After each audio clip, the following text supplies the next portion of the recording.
അസ്സലാമു അലൈക്കും. സൃഷ്ടാവിനെ പറ്റി പറയുന്ന മറ്റൊരു ബൈബിൾ വചനാണ് ഞാനിപ്പോൾ പറയാൻ പോകുന്നത്. ഇതിൽ തന്നെ നമുക്ക് ഒരുപാട് കാര്യങ്ങൾ മനസ്സിലാവും. തിമോത്തേയസ് 1:6, 15, 19 പറയുന്നത്.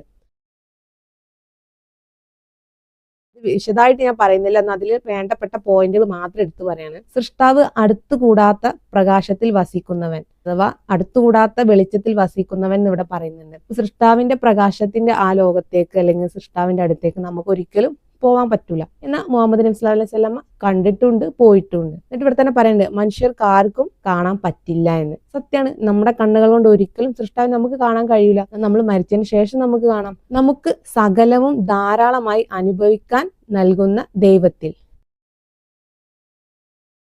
അപ്പൊ നമുക്ക് സകലവും ധാരാളമായിട്ട് നമുക്ക് അനുഭവിക്കാൻ വേണ്ടി ഭൂമിയിൽ പലതും നമുക്ക് ഒരുക്കി തന്നിട്ടുണ്ട്. നമ്മളെ ജീവനും ജീവിതവും അതിലുപരി നമുക്ക് എന്തെല്ലാം അവിടെ ഒരുക്കി തന്നിട്ടുണ്ട്. അതൊക്കെ ഈ ഒരു സൃഷ്ടാവാണ് എന്നിവിടെ പറയുന്നത്. അവൻ ഏകാധിപതിയാണെന്ന് പറയുന്നുണ്ട്.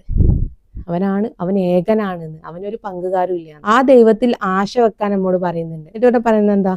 നന്മ ചെയ്യാനും നാളേക്ക് വേണ്ടിയിട്ടുള്ള ജീവിതത്തിന് വേണ്ടിയിട്ട് നമ്മൾ ഒരുക്കി വെക്കാനും ഇവിടെ പറയുന്നുണ്ട്. ഈ ഒരു കാര്യം തന്നെ നമ്മൾ മനസ്സിലാക്കി കഴിഞ്ഞാൽ യഥാർത്ഥ സത്യം നമുക്ക് തിരിച്ചറിയാൻ കഴിയും. പക്ഷെ ഒരുപാട് കൈകടത്തൽ വന്നിട്ടുണ്ടാവും.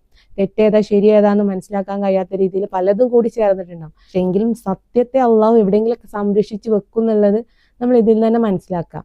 ഈ ഒരു കാര്യം ഭഗവത്ഗീത പറയുന്നില്ലേ, കർത്താവിന്റെ ഈ ഒരു അംശം, പ്രകാശ അംശം മേലെ സ്ഥിതി ചെയ്യുന്നുണ്ട്, ഒന്ന് നമ്മളെ ഹൃദയത്തെ ചലിപ്പിക്കുന്നുണ്ട് എന്നുള്ള സത്യങ്ങളൊക്കെ അതന്നെയാണ് ഇവിടെയും പറയുന്നത്. ആ സൃഷ്ടാവനാണ് പ്രകൃതിയിലുള്ള എല്ലാ കാര്യങ്ങളും നിയന്ത്രിക്കുന്നതും പരിപാലിക്കുന്നത് എന്നൊക്കെ എല്ലാ മതഗ്രന്ഥങ്ങളും അംഗീകരിക്കുന്ന ഒരു സത്യമാണ്. അപ്പൊ ഞാൻ എടുക്കുന്ന ഓരോ ക്ലാസ്സും അത് എല്ലാവർക്കും യൂസ് ആവുന്ന രീതിയിൽ ഞാൻ എടുക്കുന്നുള്ളൂ. കാരണം എല്ലാ മതഗ്രന്ഥങ്ങളും സാമ്യതയോടുകൂടി പറയുന്ന സത്യങ്ങൾ മാത്രമാണ് ഞാൻ എടുക്കുന്നത്. ഈ പറഞ്ഞ ആളുകൾക്കൊന്നും എന്നെ നിഷേധിക്കാൻ പറ്റൂല, എതിർത്ത് നിൽക്കാനും പറ്റൂല. നിങ്ങളുടെ ഗ്രന്ഥം പറയുന്ന കാര്യം മാത്രമേ ഞാൻ പറയുന്നുള്ളൂ. ഗ്രന്ഥത്തിലെ യഥാർത്ഥ സത്യത്തെ, നിയമത്തെ അവർ മനസ്സിലാക്കാൻ കഴിയാത്ത സത്യത്തെ മാത്രമാണ് അവർക്ക് കാണിച്ചു കൊടുക്കുന്നത്.